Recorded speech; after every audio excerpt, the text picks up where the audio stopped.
Welcome to Journey Through Time. I'm Sarah Churchwell. And I'm David Olusoga. And this is the first of our new 5-part series about a critical moment in the Second World War. Now, some of the story we're about to tell is pretty well known. The fact that between 1942 and 1945, about 1.5 million Americans, mostly service personnel in the American military, passed through Great Britain. They lived here, they trained across the country, they got to know British people. Most of them ended up in Europe after D-Day. That was what they were en route to. But there were American military personnel stationed in Britain right through to the end of the war. And as we said, that part is pretty familiar. But it means things like if you start picturing it, you've got American jazz playing in little English towns and in the countryside. You've got the famous story about the GI brides, right? So the 70,000 British women who married American soldiers that they met here during the war. So it was an extraordinary moment, right? So Britain at that time is 47 million people. And it's suddenly hosting 1.5 million servicemen and women from an allied nation. There were so many Americans in that period that they called it the friendly invasion. It's a very unique moment in history because, of course, most of the invasions are by definition not friendly. They are enemy armies. So you have the army, a vast army of an ally, basically two allies living together in Britain. It's a story that involves, of course, Churchill. It involves President Roosevelt in America, the American commander Eisenhower. And that's the sort of background story, as you said. That's the big story. But in these 5 episodes, we're going to drill down into one part of that story that's sometimes not remembered. And yet it affected almost every aspect of the relationship between the British and the Americans, the governments, the armies, and also the British and American people.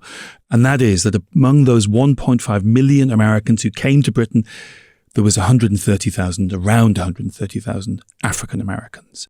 And because America was segregated, or much of America was segregated in the 1940s, America's army was segregated. And you have a moment in the home front on the Second World War in which America attempts to impose segregation on British towns and cities. So this is the story of the black GIs. And we should explain before we go any further that GI is the name that's given to American soldiers because so much of their clothing and their equipment came stamped. And this is where historians disagree. Some say general issue, and some say government issue. And then it became all of the above. So my understanding is that it originally came from galvanized iron and that's why the military-grade weaponry was stamped with that. But then it became a slang term, and then they started referring to it as government issue. Yeah. And then they started referring to it as general issue. But where it's really famous in America, of course, is with the name G.I. Joe. So G.I. Joe was a comic strip from exactly the period that we're talking about, 1942, and it was hugely popular. So G.I. Joe becomes the nickname of the everyman soldier. Yeah, so throughout this, we'll be talking about GIs, whether they're white or black, and we mean American servicemen.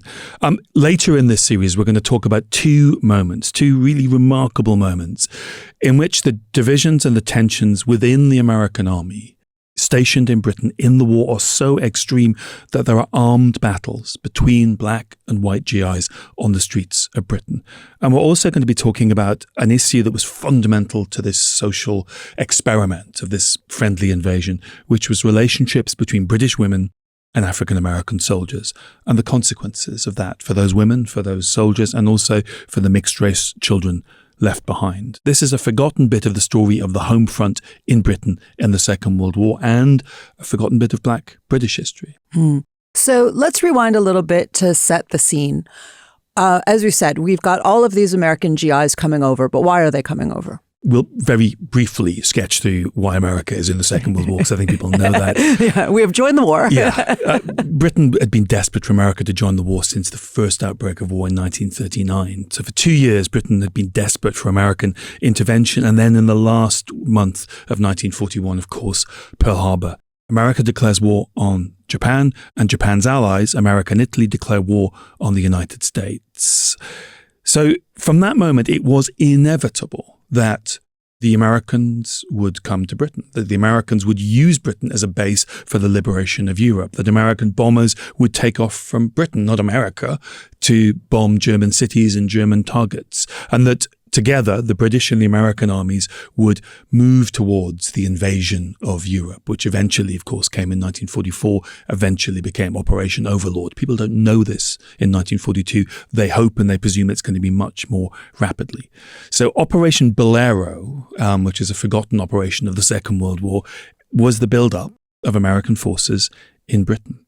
It's important to say, because we're going to be talking about white GIs and black GIs and talking about soldiers for the most part that are male, it's also important to remember that there were also women in the American military personnel who came to Britain in the war. This is a really important part of the story. And as you say, it's also neglected. And I think that both of us really want to uncover those neglected aspects of the story, remembering the people who are part of this who get left out of the more familiar official accounts. Yeah. So there's the Women's Army Corps. Of course, women were nurses in the Army and the Navy, and organizations like the Red Cross had thousands of American women working in Britain. And like British women, they worked as mechanics, as drivers, they worked in clerical roles. And there were, as well as GI brides, there were a few GI husbands, which is a phrase you never hear, but there were British men who met American female personnel who then went home, got married, and went home with them to live in America. And as soon as you think about it, you realize that why wouldn't there be? But as you say, the phrase GI bride has stayed with us, but GI husband is very much not, a phrase that's sweeping the nation. I think if British men knew that rationing was going to continue for well into the 1950s, I think more of them would have been hanging out outside the bases trying to chat up American women. There were also African American women, most famously the 6th 888, who were the Central Postal Directory Battalion who handled a backlog of military male in the US Army. The Americans started arriving in January 1942. Remember, Pearl Harbor is the 7th of December, 1941. It is incredibly quick that the Americans start arriving. And of course, this is a country that has been famously alone. Britain and the British Empire had not had allies really since the fall of France. The Times newspaper wrote soon after they started arriving, "We feel stronger, not only physically, but even more in spirit for their presence among us." There was a kind of amazing sense of growing confidence from this kind of great blood infusion of these American servicemen. And of course, they were exotic. They were exciting. But they were also familiar in a funny way. That exoticism came with a strong sense of glamour because of the importance of Hollywood at the time. So people were familiar with Hollywood movies. They knew American customs. It meant they knew American slang. It meant that they knew, various aspects of American culture. So it didn't feel, although it was exotic, it didn't feel that foreign either. It didn't feel like an alien invasion in a way that it might have been if they hadn't been watching American stories and, imbibing American pop culture for decades. The other thing it was a moment in which people who have lots of things historically and culturally and linguistically in common also discover how different they were. There is a whole generation of Americans who think that British food today is as bad as it was in the 1940s because their grandfathers were living in Britain in the 1940s, and these horror stories about British food made their way to the United States. I mean, to be fair, British food was still pretty bad in the 70s and 80s too. It was terrible. We've made up for lost time. But these issues about food, about money and tradition, they all rise to the surface. There was one issue that was concerning the British government and the American army even before the first GIs arrived, which was the issue of race. Britain had a tiny black population in 1942, probably between 8 and 10,000, almost all of them in London, Liverpool, Cardiff, Hull, Bristol, the port towns. So that means if they're concentrated in the port cities, then presumably millions of people around the country have really never seen a black person, just never encountered black people at all? Literally, they might have seen one in London, they might have bumped into one on a trip to Bristol or Liverpool, but there were parts of the country where there were just no black people, and ironically, it was exactly those parts, rural areas in the far east, East Anglia, in the southwest around Bristol, that were going to be centres of where the American army was going to be based and where black Americans were going to be based. And they were going to be based separately. And as I said at the beginning, racially segregated America mobilized a racially segregated army. Now, the US varied enormously, but in the South, segregation was upheld by the famous Jim Crow laws. And I feel silly telling an American about the Jim Crow laws, so you explain. Well, yeah. So the Jim Crow laws, that's the nickname that they were given. They're the laws of racial segregation. So they're basically the American apartheid, saying that black and white people have to live separate lives, that they have to have separate facilities, that they go to separate schools, that they do different jobs. And it's based on a Supreme Court ruling that created a legal fiction, a kind of really famous catchphrase in American life, which is the idea that these systems could be separate but equal. And as I say, that's a legal fiction. So pretending that segregation, it gave constitutional cover to a system of segregation that had developed after the emancipation of the slaves, and said that as long as the facilities were equal, it was fine for them to be segregated. And that had started in 1896 and was still very much going on in the 1940s. And to go even further back, that name, Jim Crow, has its own disturbing history, because that is the name of a dance routine that was invented in the 1830s by a guy called Thomas D. Rice, who in many ways, is the inventor of what becomes blackface minstrelsy. This was the first famous, successful minstrel act, and he brought it to Britain really, really quickly. It was on the British stage as well as the American stage. And it created all of these impressions of the true nature of black people. So it was an incredibly famous cultural phenomena associated with blacking up and blackface minstrelsy. And it was chosen as the phrase to describe this set of laws and interlocking traditions and violence that trapped black people in second-class citizenry after the Civil War. And it's a phrase that at the time in the 19th century is very much associated with comedy. So the idea is that this is all very funny. And for that to then be imposed onto this incredibly violent and destructive system of racial segregation is literally adding insult to injury that black people have to live with for the next century and a half. Yeah, because the Jim Crow phrase and the Jim Crow image, it doesn't just say black people are inferior. It says they're kind of ridiculous. It's a lampooning as well as a demeaning.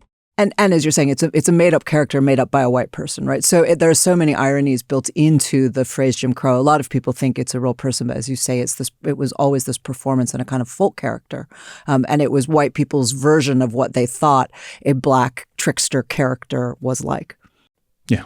Economically, politically, in almost every aspect of life, black people were second-class citizens, particularly in the southern states. And also, critically to our story, interracial relationships, marriages between black people and white people were illegal in 30 states in 1942. There were 48 states in 42. And this is really important, right, is that people sometimes have the image of segregation being something that was limited to the South. But when you hear a stat like that more than the majority of the states. There are 30 southern states. There's 40, exactly. So the majority of the United States at this time banned interracial marriage.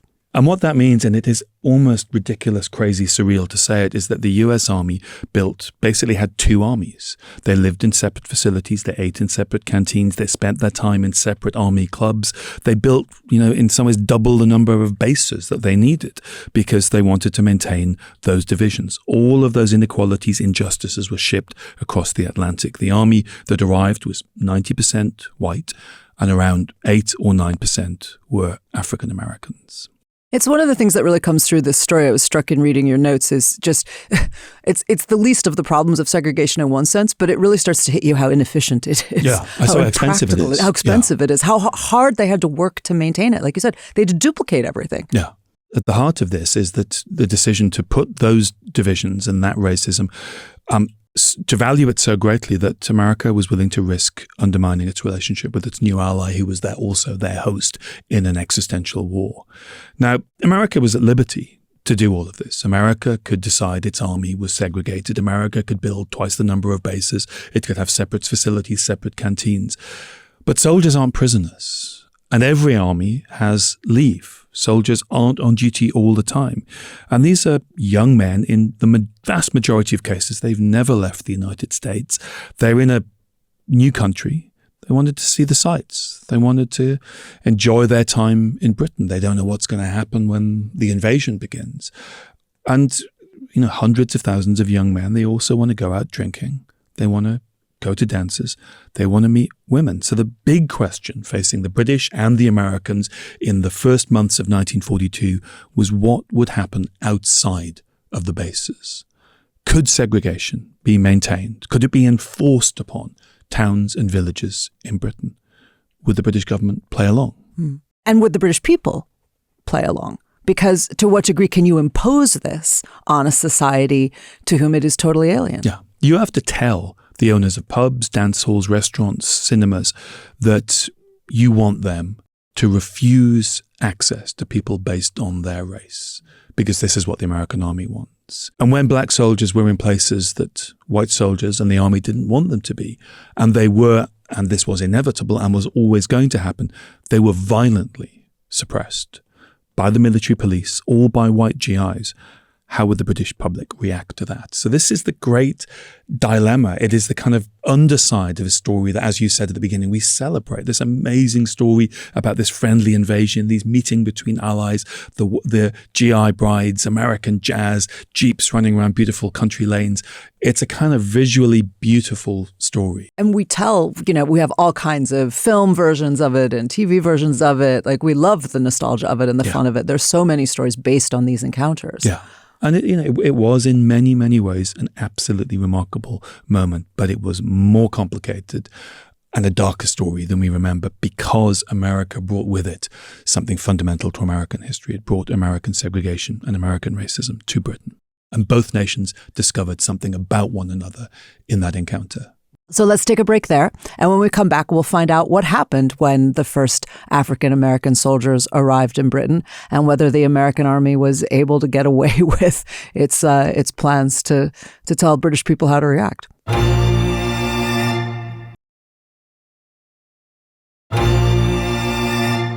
So, David, as the British are preparing for the American army to arrive, they know the American army is segregated. This doesn't come as news to them. Yeah, and they start planning what this is going to mean really early on. But the problem is they don't have long to think. We said in the first half, it is end of January when the first Americans arrived. Less than 2 months. Yeah, it is incredible, the speed of the mobilization. And by May 1942, which is still, 5 months after Pearl Harbor, the first African-American units arrive. And one of the consequences of segregation in the US Army and the racial thinking of America and its army was that black people were consigned to certain roles, and some of those roles were needed early, because the army did not believe that black soldiers should play a role in combat. They didn't want to train black people how to use guns. They didn't believe that black people had the capacity to become combat soldiers. And so, as in the First World War, they were directed into labor battalions, into the construction, building and maintaining and supplying the combat army. And that meant that construction engineers and people who were going to build bases, build runways for the US Air Force to bomb Germany, they were needed in some cases before the white GIs and the white airmen arrived. So they're being brought over and employed in building segregated camps. They're building their own segregated infrastructure. That's exactly what they're doing. But in some ways, one of the first things you need to do to build up the mobilization is you need to build more airstrips. And black soldiers, construction battalions were at the forefront of doing that. So you need them before you need the white soldiers. So you have hundreds of thousands of white soldiers in America training while their bases, the camps they're going to live in, the airstrips they're going to land in are being built by these early black units. Now, the British would much preferred if the Americans had not brought their African-American soldiers. But they understood the politics of America. They understood that President Roosevelt had strong political reasons for insisting that there were black as well as white soldiers in the war effort. Not least because he had a strong black constituency and a black coalition. He had black voters, and he had just been elected in 1940. He could not simply announce that black soldiers didn't count. That's exactly right. And this bit of the story takes us back to our series on the March on Washington with Martin Luther King and I Have a Dream in 1963. Because if you remember, we talked about the plans for a previous March on Washington in 1941 and A. Philip Randolph, the great black union leader. Now that had forced FDR really to sign Executive Order 8802 that banned discrimination in employment for workers in defense industries. And that's where the idea for the March on Washington came, that march that never happened. But they had another demand at that point in 1940, 1941, which was that the US Army be integrated, that segregation end. And this kind of takes us back to the importance that African Americans had always associated with the army. Well, black regiments have been fighting in the army since the Revolution. And, they had always had a contested relationship to the American army. And then they also fought in the Civil War. And they discovered in fighting in the Civil War, as indeed they did in the Revolution, 100 years earlier, that serving in the armed forces was a really crucial way that they could challenge exactly these stereotypes, and that they could assert their humanity, that they could demonstrate their skill, that they could acquire skills, that they could get paid. All of these things were very important, reasons for Black people. And it was fundamentally a civil rights issue to fight for your equality, but they could see that military service created opportunity, and they were fighting for that. And this is what they desperately want in the Second World War. They want desegregation. They want black soldiers being trained as officers. They want black soldiers in combat units. And there is some success, as thousands of black soldiers were trained to become officers, but they were never allowed to command white soldiers. And there was the kind of great success of the 332nd Fighter Group, the famous Red Tails, who were one of the most successful fighter squadrons of the U.S. Air Force in the war. The Tuskegee Airmen. The Tuskegee Airmen. Absolutely legends in America. Exactly. Yeah. And that's the bit that we celebrate, and we rightly celebrate the kind of bravery and the sacrifice of those kind of amazing pilots. But what Black people really wanted in 1940-41 was desegregation, and they didn't get that. So in some ways, the idea that the army would be segregated, but 10% of it would be black, which is the proportion of black people in the US population, that was a compromise. That was as good as it got. So the compromise was that the army would reflect the existing proportion of black and white in American society at the time. Yeah. Yeah. So you'll live in a segregated army, you'll serve in a segregated army was kind of a step up from the alternative, which was that black people should have been ignored, pushed out of the war effort completely. And African Americans went to war accepting that it was a segregated army. And as you say, seeing that this conflict and their role in it was part of their struggle for civil rights. They were aware that they were fighting two systems. They were fighting Nazism and Hitler, but they were also fighting Jim Crow. The African-American journalist Roy Otley, who was in Europe in 1944, who was at D-Day, who was a correspondent at the Nuremberg trials, he interviewed some black GIs, and they said to him, "Tell the people at home we want to see an end of old Jim Crow in America and equal treatment for everyone." These are soldiers in Europe fighting in the Second World War, and their message home is that this is about what happens back home in America. This is against Jim Crow. But it's worth mentioning here, because it's really important to understand that throughout the 1930s, throughout the rise of fascism, African-American newspapers across the United States had been drawing parallels between Jim Crow in America and fascism in Europe. They saw clearly the parallels between the systems. Sometimes they said they were the same system. Sometimes they pointed out that they had, at a minimum, a very strong family resemblance. And so they were very clear that in many ways this was the same battle. So for a lot of these soldiers, there was a sense that this is literally what I'm going to Europe to fight, and you're still imposing it here during the fight. Yeah, I mean, they could see the parallels. Those parallels have been drawn out very carefully, very meticulously in the pre-war years. And those, if you look at the origins of ideas like German Rassenhygiene, the eugenics program in Germany, a lot of it comes from the United States. So those connections were there, they were obvious, and people were aware of them.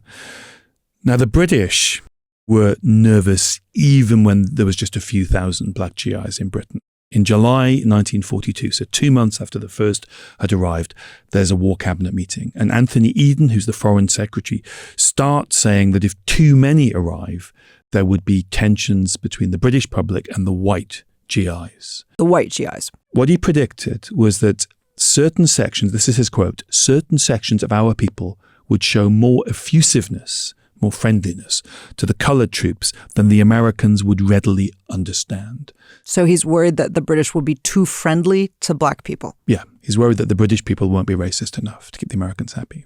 I mean, there are times when you study American history and you're kind of at a loss for words, where it's just a little bit extra. And for me, this is one of those moments where American history is just being a little bit extra, of just that we're so racist that British politicians are going, well, the British people aren't really as racist as you want us to be, and I'm not sure what we can do about that. Yeah. So the solution is British people need to be more racist, presumably. Well, there's lots of reasons. I mean, at this point in July 1942, what the British are concerned about is, can we persuade the Americans to send as few as possible?